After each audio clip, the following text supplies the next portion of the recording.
Hey everybody, want to talk today about an important tool that we use for our RV, tire air compressor. We picked up the ViAir 89P RV model. It's supposed to be RV ready.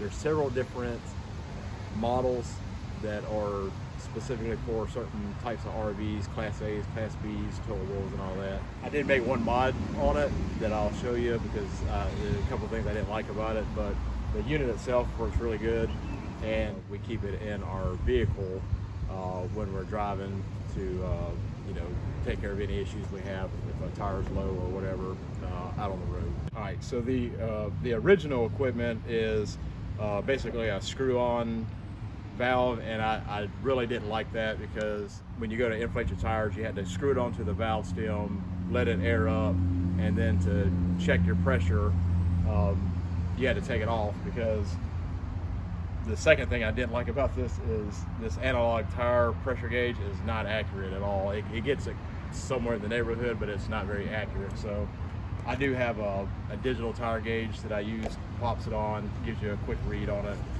And then I put the locking chuck on there, so when I have the air compressor on running, I just clamp it onto the tire valve, and it's easy to pop it off, check the tire pressure with the digital one, and then pop it back on if I need to. There's not unscrewing and all that, so it makes it a little bit quicker. But again, the unit itself works really good. It hooks up on your vehicle battery, on off switch. So it doesn't have a tank, it doesn't hold air or anything like that. It's strictly pushing air through the hose. All right, so I've already got the tire pressure monitor taken off, so I'm gonna take a quick reading with the digital gauge. So it's reading 79. I usually run them at about 80 pounds anyway, so I'm gonna add about a pound of air. So,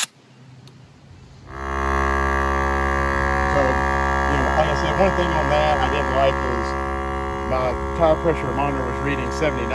On there it was reading 83. So I trust this a little bit more than I do that analog gauge on there.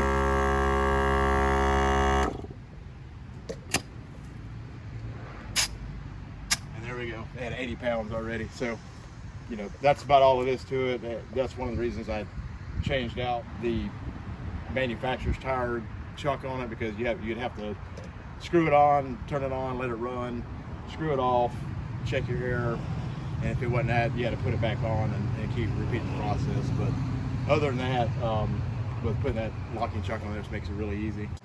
As far as the compressor itself, it works really good. It's really convenient, it's small, and it's, when we get ready for a trip, it makes it real quick to top off everything.